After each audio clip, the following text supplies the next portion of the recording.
Welcome to This Explainer. Okay, let's dive straight into this. Today, we're looking at an absolute thriller from the 2026 FIFA World Cup, the intense, momentum-shifting clash between Brazil and Morocco. Now, if you follow this tournament, you already know this wasn't just any game. No, this was a total battle of wills, a tactical tug-of-war that swung wildly from one end of the pitch to the very other. So how exactly does a game packed with so much explosive firepower end up in a deadlock? Well, let's look at the data and the commentary to figure that out. And it really all comes down to this number, 1-1. A scoreline that on paper might look like a quiet little stalemate, but was actually incredibly deceiving. The reality of this match was a ferocious collision of unstoppable forces. It was a game where both teams were just trading massive blows. To truly understand how we arrived at this deadlock, we got to rewind back to the very beginning. Section 1. The searing New Jersey stage. Take a listen to this quote straight from the match commentary. A truly gorgeous evening, blue sky, delicious sunshine, amid the searing heat of New Jersey. Now, a blue sky is beautiful and all, but that 90-degree searing heat, that completely changes the tactical reality of a high press from the literal first whistle. That draining temperature acts like an invisible extra defender out there, creating this visceral, heavy atmosphere that tests elite endurance to the absolute limit. Moving to Section 2, Morocco draws first blood. So, Morocco, they definitely didn't let that heat slow them down. Mazraoui makes this brilliant early run, completely bypassing his man. He sets up an incredibly dangerous delivery right into the box. Now, Thiago narrowly misses the finish, but the tactical message was sent loud and clear. Morocco wasn't just going to sit back and defend. They were knocking on the door early. And that pressure quickly crystallized into real action. Let's break down the precise sequence of events here. Step 1, Mazraoui creates the space. Step 2, Diaz threads the needle, expertly sifting the ball right through the Brazilian defense. And Step 3, Sarri finishes the job. It's just a perfect three-step masterclass in offensive execution that instantly lights up Moroccan hopes. Section 3. Brazil's superstar response. Of course, when Brazil needed an answer, their leading talent absolutely delivered. Just listen to the commentary here. Vinícius Júnior lashes in the equalizer, a superstar goal for Brazil. I love that verb, lashes. It perfectly captures the raw, aggressive power Vini Jr. brought to that moment.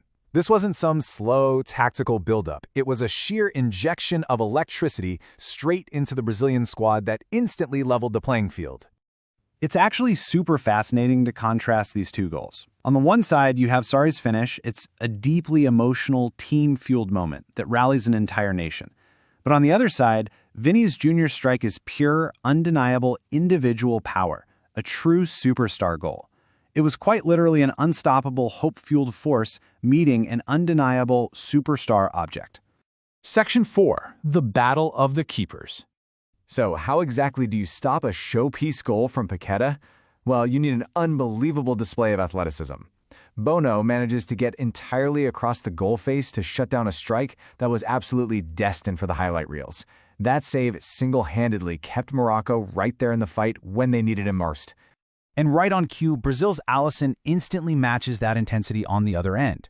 Facing a really dangerous push from Amai, Alisson dives straight at his feet, taking absolutely zero chances. This really shows the frantic, high-stakes nature of the game at this point. I mean, one miscalculation here, and the match is completely over. This is where the sheer chaos of elite football just takes over. You've got Rafinha tracking back, a beautifully weighted pass from Vini Jr. straight into the keeper's arms. You've got Hakimi pushing forward to fire off these dangerous shots, and Saibari furiously spilling his way through the midfield. It is spectacular end-to-end action, a pure war of attrition, where the heat is absolutely punishing, but neither team is willing to yield a single inch. Section 5. A desperate final deadlock.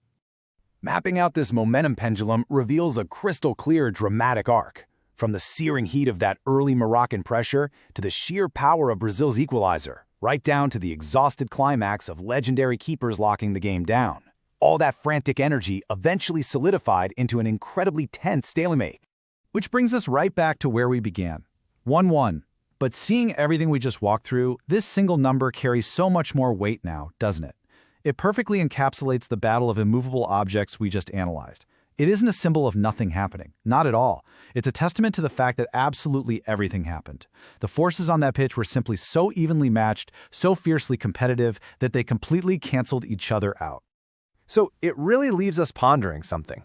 When two unstoppable forces clash under searing heat, trading superstar goals and legendary saves, is a 1-1 draw a failure to win, or is it an absolute triumph of resilience? It's a fascinating way to look at high-stakes sports narratives, where sometimes simply surviving the storm is just as impressive as conquering it. Thanks so much for exploring the beautiful game